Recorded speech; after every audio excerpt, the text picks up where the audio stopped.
जरा सोचिए, एक ऐसी विशाल पुरानी सभ्यता के बारे में जो हजारों सालों तक दुनिया की नजरों से ओझल रही।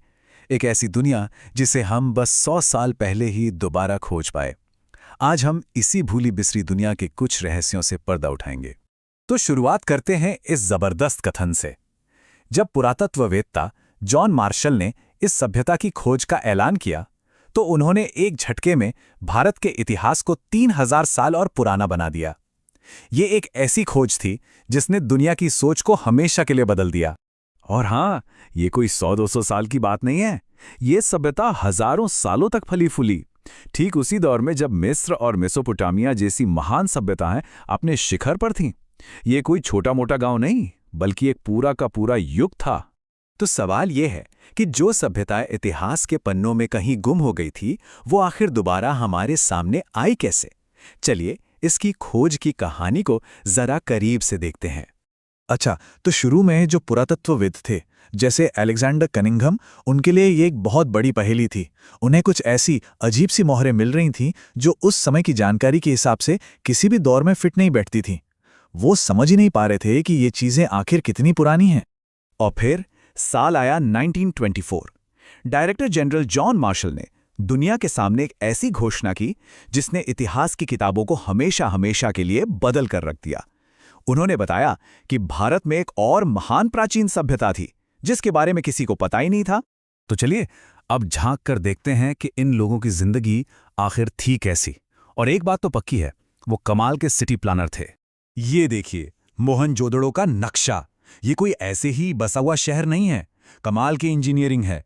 सड़कें एकदम सीधी, एक दूसरे को 90 डिग्री पर काटती हुई, बिल्कुल आज के मॉडर्न शहरों की तरह। ये 4000 साल से भी पहले की शहरी योजना का एक बेहतरीन उदाहरण है। उनके शहरों की कुछ खास बातें थीं जो हर जगह मिलती थीं। शहर का एक हिस्सा ऊंचाई पर होता था, जिसे हम सिटीडेल कहते हैं, जहां शायद बड़ी सरकारी इमारतें होती होंगी। और फिर नीचे होता था आम लोगों के रहने का इलाका। और जो सबसे हैरान करने वाली चीज़ है, वो थी उनकी ड्रेनेज सिस्टम, वो भी ढकी हुई। सोचिए उस जमाने में साफ सफाई का इतना ध्यान। और ये है मोहनजोदाड़ो का मशहूर ग्रेट बाथ। ये सिर्फ कोई स्विमिंग पूल नहीं था भाई, ये इंजीनियरिंग का एक नायाब नमूना है। इसको वाटरप्रूफ बनाने के लिए खास तकनीक का इस्तेमाल हुआ था। माना जाता है कि इसका इस्तेमाल किसी बड़े धार्मिक या सामाजिक अनुष्ठान के लिए होता होगा। शहर तो लाजवाब थे ही, पर उनकी कारीगरी और उनका व्यापार भी कुछ कम नहीं था। वो माहिर कारीगर थे और उनका नेटवर्क दूर दूर तक फैला हुआ था।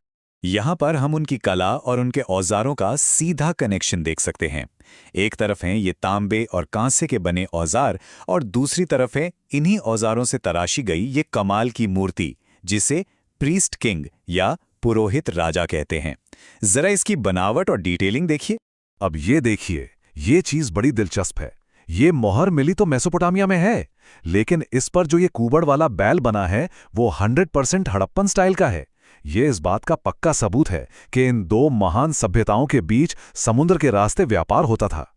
हमने उनके शहर देखे, उनकी कला देखी, पर एक चीज है जो आज भी एक अनसुलझी पहेली है, और वो है उनकी लिपि, उनकी भाषा। हमें ऐसी हजारों मोहरें मिली हैं। इनका इस्तेमाल शायद व्यापार के सामान पर ठप्पा लगाने के लिए होता था।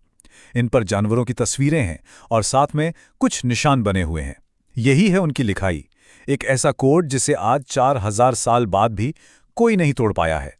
इस लिपि में करीब 375 से 400 अलग अलग चिन्ह हैं।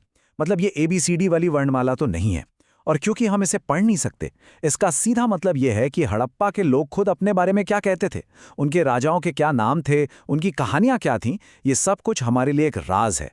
उनकी आवाज हम तक नहीं पहुंच पाती। तो अब आता है सबसे बड़ा सवाल। इतनी आगे बढ़ी हुई, इतनी व्यवस्थित सभ्यता आखिर खत्म कैसे हो गई? ये सिंधु घाटी का शायद सबसे बड़ा रहस्य है। 1900 ईसा पूर्व के आसपास अचानक सब कुछ बिखरने लगा।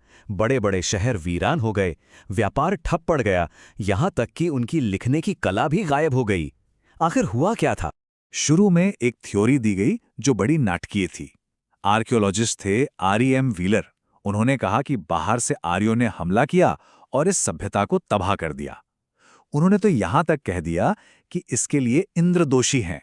लेकिन जब बाद में और रिसर्च हुई तो ये कहानी थोड़ी फीकी पड़ने लगी। जॉर्ज डेल्स नाम के एक और आर्कियोलॉजिस्ट ने मोहनजोदड़ो के कंकालों को दोबारा जांचा और उन्हें किसी बड़े कत्लेआम या लड़ाई का कोई सबूत ही नहीं मिला। तो आक्रमण वाली थियरी पर एक बड़ा सवालिया निशान लग गया। और अब इस पुरानी बहस में एक नया मोड़ आया है, वो भी मॉडर्न साइंस की वजह से। राखीगढ़ी, जो कि एक हड़प्पन शहर है, वहां मिले एक कंकाल के डीएनए ने इस पूरी गुत्थी को सुलझाने में हमारी बहुत मदद की है। तो ये नया विज्ञान हमें क्या बताता है?